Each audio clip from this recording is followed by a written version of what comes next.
Let's face it, if I could play like Clifford Brown, you'd probably know me as something other than a guy on the internet. But I'll give you some insight into at least one aspect of Clifford's style, and maybe some of that can make its way into your playing as it has mine. Now, just in case you don't know me as some guy on the internet, my name is Chase Sanborn and I'm a jazz trumpet player based in Toronto. I coined the term Cliffordizing in my book Jazz Tactics to describe chromatic embellishment as an underpinning of Clifford Brown's vocabulary. This is a logical follow-up to my video on Chet Baker, and I'll link it in the description, because if you take Chet's talent for constructing diatonic melodies and you add in some chromaticism, you get Clifford Brown. Okay, that's kind of a ridiculous assertion, but they do share the ability to weave compelling melodic lines into their improvisation. It's often been said of Clifford that his lines seem so perfect as to have been preconceived. Of course, they weren't preconceived, but like most improvisers, Clifford had certain elements of his language that he used in the creation of musical ideas, and he was well known for practicing all the time to develop those ideas. In fact, we have a tape of him doing that.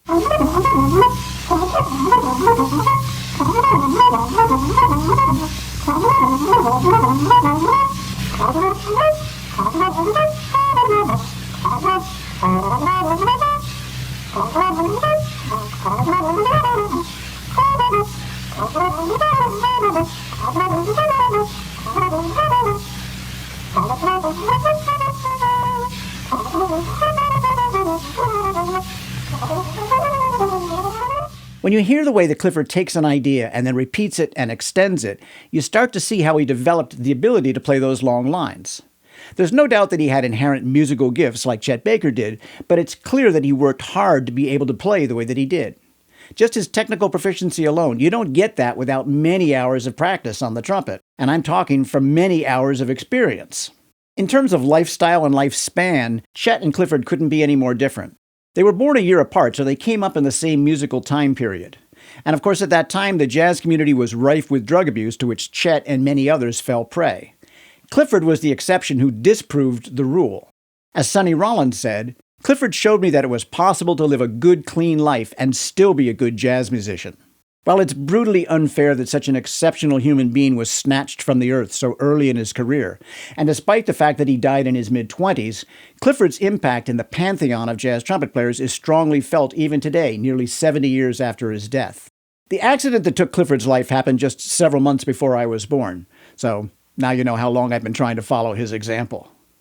Now, throughout my career, I've searched for evidence that I am the reincarnation, but I have to say that the signs are not encouraging. It is true, though, that of all the trumpet players I studied, I absorbed more of Clifford's style than anyone else, especially his vocabulary and his articulation. What comes out of my horn is a pale reflection of what came out of his, but he is ever present in my mind when I improvise. When I coined the term Cliffordizing, it was in the context of embellishing a melody. This is the illustration that I used, starting with a very simple melody, just 5-4-3-2-1 of a major scale. The notes on screen are displayed in B flat to match what I'm actually playing on my trumpet. We'll look at these 5 notes in the context of an F major triad. F, A, and C are the chord tones, root, third, and fifth. G and B flat are the passing tones from the F major scale. To Cliffordize this melody, I'm going to add chromatic approach notes into each of the 3 chord tones. Chromatic approach notes are just what they sound like, one or more notes that lie chromatically above or below or between 2 target tones.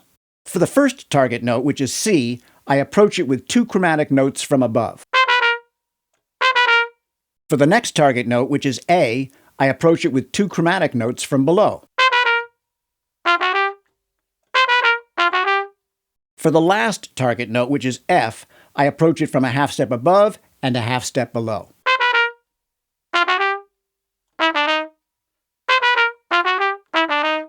In between the target tones, I insert the passing tones.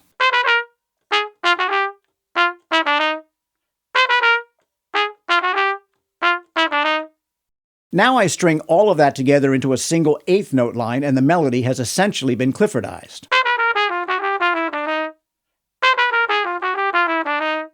Finally, I'll extend the line and add a few twists and turns as Clifford liked to do, and you'll hear more of this in a minute.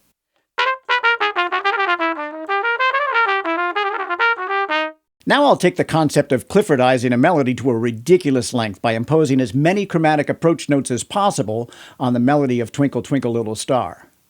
In order for the tune to remain present, obscured though it may be, I need to adhere to the structural outline of the melody. Since the melody largely consists of repeated pairs of notes starting on beats 1 and 3, my goal is to land on those melody notes on those beats and fill in the rest of the space with chromatic embellishments. In no way do I consider this an improvement on the original melody, but we'll treat it like a science experiment.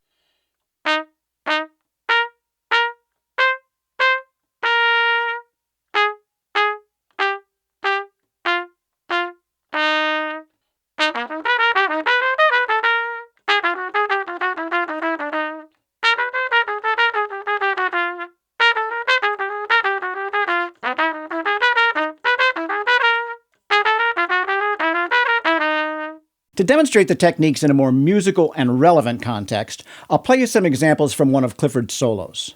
But first, I want to take a few seconds to say that if you find the information in my videos helpful, you'll find a lot more of it in Jazz Tactics. The book sales help support this channel rather than selling memberships or paid courses, but more to the point, I can put a lot more information in a book than in one or even in many videos.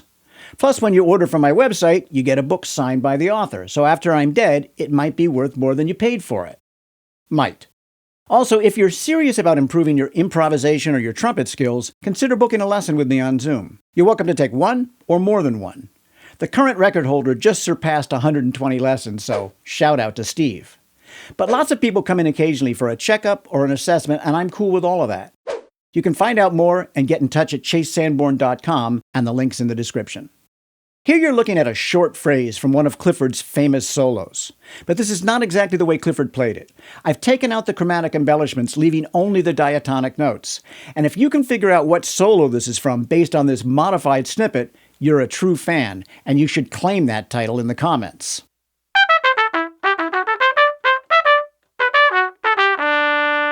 Now I'll play it the way that Clifford actually played it, with chromatic approach notes embellishing the diatonic outline. And for some of you, this might jog your memory.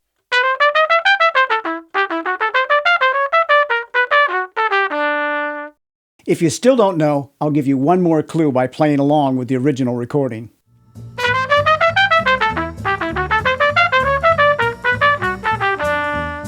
The solo is on the tune Pent Up House from the 1956 album Sonny Rollins Plus 4. This was the Clifford Brown Max Roach Quintet with Sonny replacing Harold Land on tenor. I believe that this was the last time that Clifford and pianist Richie Powell recorded with the group because they died in a car crash 3 months afterwards. Here's another phrase from the same solo. The top line is a diatonic version and the bottom line is the way that Clifford played it. In the second bar, we see a classic example of Clifford's chromatic approach to constructing lines. If you were to analyze all of these notes in the context of an E7 chord, you'd have sharp 9, natural 9, flat 9, root, major 7, and flat 7. That's 6 adjacent chromatic notes. But Clifford is not thinking of each note as it relates to the chord. He's just using them to create non-diatonic pathways to a diatonic target.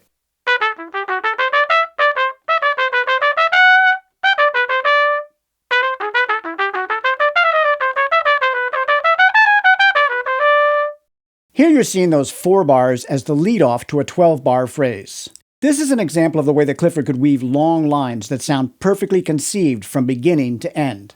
In the middle line, he smoothly navigates through the key centers of D major and C major, and then from the 8th bar up to the 11th bar, he constructs a beautiful, continuous, interconnected phrase that gets him back to the key of A. I'll play it once slowly and then up to tempo with the original recording.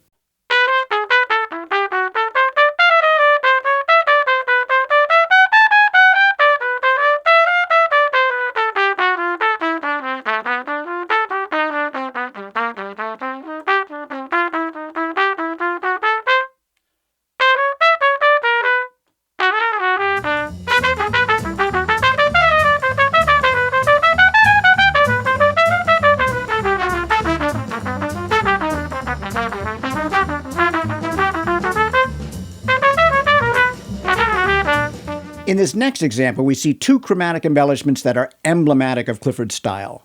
One is a grace note, like you see at the start of the 3rd bar. The other is a turn, like we see at the end of the 6th bar.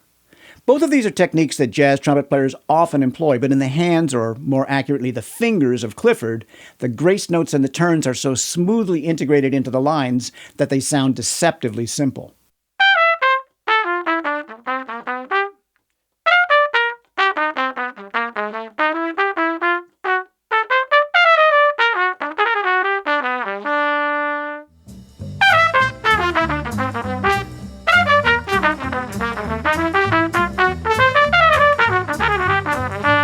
Now, for anyone who's looking at these examples and scratching your head trying to make sense of what you see, I want you to focus on the ends of the phrases, where Clifford always brings it back to the diatonic key center. The key to jazz improvisation is not to think about where you are, but where you're going. In jazz, there's a lot of different ways to get to where you're going. Some paths are more direct and some are more indirect, but they all lead home. In the next example, we see 5 of those tricky turns within 6 bars, and I really have to push myself to get my fingers to move fast enough to get through them. I want you to compare what he plays on the 3rd bar on a D minor 7 to what he plays on the 5th bar on a B minor 7. The 2 bars are identical except for the last note. Now, the presence of the F natural in the 5th bar shows that he's thinking of it as a B minor 7 flat 5, which is a similar chord to a D minor 7. But they go to 2 different places, and simply by changing the last note in each bar, Clifford creates the melodic pathway to what comes next.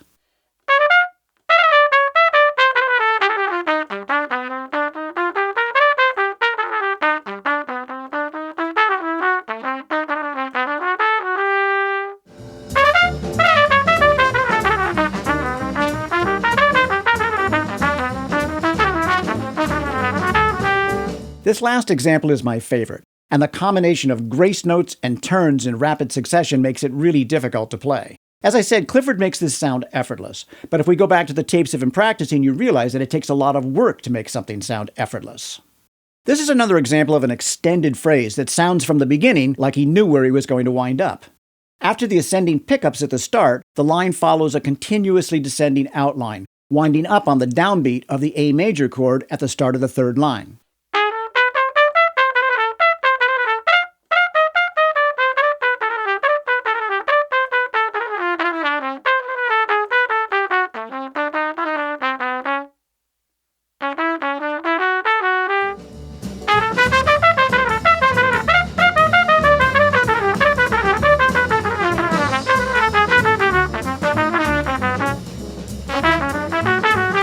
Of course, way better than hearing me play Clifford Brown is hearing Clifford Brown play. So if you're not familiar with this solo, you should make a point of listening to it, perhaps now with an increased understanding of what makes Clifford sound the way he does. Of course, there are other elements of his playing, like his beautiful warm sound that seems to reflect his personality. If you haven't watched the video of Clifford on the Soupy Sales Show, search for that and you'll see what I mean. That grainy film is, as far as I know, the only live video that we have of Clifford, and in that he has something in common with Charlie Parker, for whom we also have only one piece of live footage. Thank goodness for audio. So where do we go from here? How do we take what we learned from Clifford or any other player and use that to develop our own style without trying to be a carbon copy? We'll talk about that in an upcoming video, which, depending on when you're watching this, will either show up overhead or you'll see another video that you should watch, right after you leave a comment on this one.